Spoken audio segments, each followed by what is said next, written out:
A 20-year-old female college volleyball player developed headaches and high fevers, which led to multiple seizures per day. The patient presented to Northwestern Medicine Neurology when she stopped following commands and conversing intelligibly between seizures. This is Better Edge, a Northwestern Medicine podcast for physicians. I'm your host, Dr. Andrew Wilner, Associate Professor of Neurology at the University of Tennessee Health Science Center and Division Director of Neurology at Regional One Health in Memphis, Tennessee. Today, we are discussing a recent case of FIRES, febrile infection-related epilepsy syndrome. Joining us today are two physicians from Northwestern Medicine who were involved in this patient's treatment and care, Dr. Stephen VanHaerents and Dr. Margaret Yu. Dr. VanHaerents is an Associate Professor of Neurology in the divisions of Epilepsy and Clinical Neurophysiology and Neuroinfectious Disease and Global Neurology. Dr. Yu is an Assistant Professor of Neurology in the divisions of Comprehensive Neurology and Hospital Neurology. Welcome, Drs. VanHaerents and Yu. Thank you. Thank you for having us. Well, thanks for joining us. Let's get started. Dr. VanHaerents, tell us a little bit about FIRES. Is this a new disease? What's the prevalence? Sure. So as I said, thank you for having us. And as you said, FIRES actually stands for febrile infection-related epilepsy syndrome. And it's actually a subtype of another syndrome we refer to as NORS, or new onset refractory status epilepticus. And it's a rare and devastating condition that was more recently defined. And it's characterized by essentially, as the title says, this new onset of refractory status epilepticus without any identifiable cause, such as like a structural, toxic, or metabolic etiology. And I should point out that it's also a clinical presentation rather than a specific diagnosis, as a number of different causes can lead to this syndrome. And so FIRES is really just a subcategory of that and requires a prior febrile illness starting between 2 weeks and 24 hours before that onset of refractory status epilepticus, with or without fever at that onset. And it applies to all age groups. It was historically, a lot of people think it's more of a pediatric condition, but it really applies to all age groups. And regarding your question on the prevalence, we know it's rare, but given it is so rare, it's hard to know exactly how rare. But the best data we have is from Germany, and it seems to be about 1 in a million per year. 1 in a million? Yeah. All right, so not something you see every day. So expand for us how this patient presented to Northwestern Medicine. What were her symptoms? Yeah, so as you stated out, she's a 20-year-old volleyball player at a college in town, and she started having just fevers up to like about 101 and headaches. And what she really remembers now is really just the headaches and just feeling really unwell. This is COVID season, so she was tested for COVID and had negative respiratory panels. All of that came out negative. And she just continued to feel unwell and wasn't eating.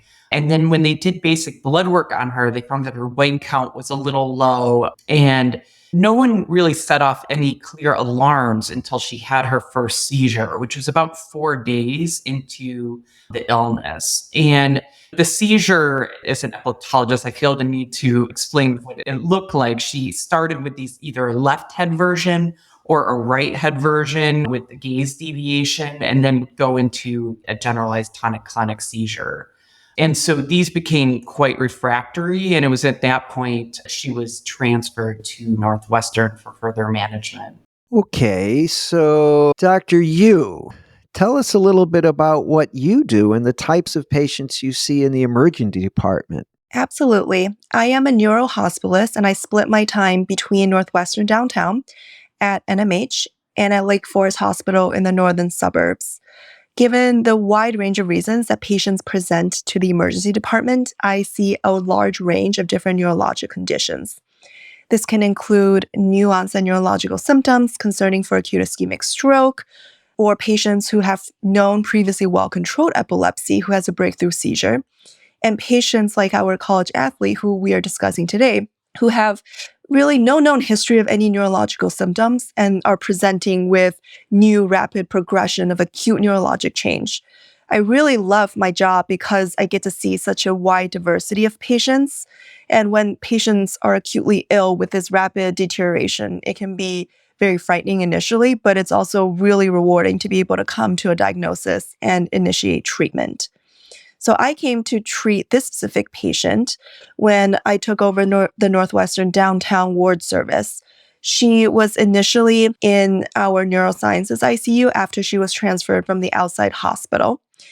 She was originally on 2 anti-seizure medications, and then once she got to our ICU, she was having more seizures, so more anti-seizure medications were started. When she was on 4 anti-seizure medications, she actually had no seizure activity on EEG for 48 hours. So then she was transferred from the ICU to our neuro step-down unit. And that was actually the day I took over service.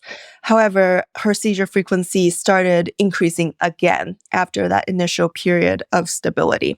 Let's go back for a minute when she presented to the emergency room. Based on the story, she's got some fevers and headache and seizure. My first thought would be meningitis, maybe a viral meningitis. Fires probably wouldn't be the first thing that came into my mind. So what did they do in the ER, and when did the concept of fires show up? Yeah. So, common things being common for someone who is presenting with this constellation of symptoms, definitely meningitis will be top of the differential. When she initially presented to the outside hospital emergency department, there was first a head CT that was done just to make sure that there wasn't any masses, any evidence of any intracranial hemorrhages. And then subsequently, once that was shown to not be present, a lumbar puncture was pursued. And with her lumbar puncture, she had a mild elevation in her white blood cell count, and it was about 14 or 15, and it was lymphocytic predominance. She also had a slightly elevated protein count. In addition to serum testing for viral, bacterial, serologic testing, they also sent off the infectious testing in the cerebral spinal fluid, looking for the meningitis panel, which is a whole host of different viruses, bacteria that could possibly cause meningitis, and then specifically for HSV1 and 2 PCR in the spinal fluid. She was started empirically on meningitic coverage, because, as you said, it's kind of the first thing that we think of, and you wouldn't want to just not treat a meningitis. So that was initiated, but the rapid progression of the seizures was a little bit more concerning and out of the ordinary for what we would see out of an infectious meningitis, which is why the thinking was transitioned a little bit, and that was why she was transferred to us for escalation of care. So the tip-off, because everything you told me, a few white cells, elevated protein, nothing grew in the cultures, that's all consistent with a viral meningitis. But the tip-off seems to be that she had these seizures on a daily basis that did not respond to anti-seizure drugs. Is that right? Correct. And the rapid progression of her seizures and the fact that when she needed multiple agents, and even with multiple agents, she was still having recurrent seizures. That was a tip-off that there was something a little bit more insidious and uncommon that was happening. All right, so you're making rounds in the ICU, and a medical student says, hey, maybe this could be fires, right? Then how do you figure out if it is or isn't? Yeah. So first of all, I would tell that medical student that is great to think about on your differential, and they've definitely done some reading. She's having new onset refractory status epilepticus. And there's 4 big buckets that we want to consider when someone is coming in with that. First, you want to consider this kind of paraneoplastic, inflammatory autoimmune component, infectious component, genetic disorders, and toxic disorders. So you want to do a very thorough workup. And for the laboratory work, that includes urine toxicology, your basic lab works, an autoimmune workup in terms of ANA, autoimmune disease panel, And you also want to look for these more insidious things, and fires is definitely one of them. But there's other things too that you want to consider and not just anchor on one diagnosis. So you also want to consider if this could be some kind of perineoplastic autoimmune phenomenon. And you would like to send in the blood the Mayo autoimmune perineoplastic panel in addition to sending it in the cerebral spinal fluid, because there are some autoantibodies that are more sensitive in the cerebral spinal fluid and some that are more sensitive in the serum. So you want to send off both. So for her, we did repeat the lumbar puncture because there were some tests that were sent at the outside hospital, but we wanted to be definitive. That didn't seem like a more infectious component, which is why we also got our infectious disease colleagues involved, making sure that we were sending off all the right testing, not just for the common things that we see, but some that are maybe a little less common, but are endemic to our region and as well as to the season that she presented. So definitely wanted to consider arboviruses, and also wanted to consider, could this potentially be a more insidious fungal phenomenon? So you wanted to send off all those things because if it were infectious, then you definitely want to treat the underlying infection. And there are times when it's a more uncommon infection causing the symptoms, which if you miss that component and you kind of go down the rabbit hole of this inflammatory perineoplastic component, then you're not adequately treating the patient. So which is why we repeated the lumbar puncture, making sure to check those labs and also sending off the Mayo autoimmune perineoplastic panel. Also, we sent off cytokines, because maybe Dr. VanHaerents can talk about this a little bit later, but that the cytokines really help us see if there is something that's a little bit more rare or more inflammatory that is happening in this particular patient. She was put on EEG just to see what the pattern of her EEG was, and also to make sure that we tried to control her seizures as best as we could. And the way that her EEG looked, it wasn't just one seizure pattern, which also made us more concerned that there was something that was happening that was more of an inflammatory autoimmune condition. And if you think that someone has an inflammatory autoimmune perineoplastic condition, you want to look to see if they have a systemic situation that's happening. So we did a CT chest, abdomen, and pelvis looking for occult malignancies, sent off the CSF for cytology and flow. Also, she had a bone marrow biopsy as well at the outside hospital, and we got a repeat pelvic ultrasound, as we know that when patients can have ovarian teratomas, that can be associated with autoantibody generation. And all of that was really unrevealing in terms of that imaging, looking for an occult malignancy or some kind of systemic autoimmune condition. Okay, so mega workup took weeks. At least in my institution, those are all send-outs. Yes. You don't get them back the next day. So, Dr. Yu, after you ordered all these panels and these tests, how did you make the definitive diagnosis of fires? Yes. The first thing to do is to rule out the things that it wasn't. The infectious component, the more structural component, MRI was negative, vessel imaging unrevealing, no evidence of a sinus thrombosis. And then with the cerebral spinal fluid, we did these send-out tests, which often take many days to come back. But one of the tests that we sent out under the guidance of Dr. VanHaerents were the CSF cytokines, with the hypothesis being that when there's this strong dysregulated immune hyperactivation, your cytokines elevate when that is present. And that can be seen in fires.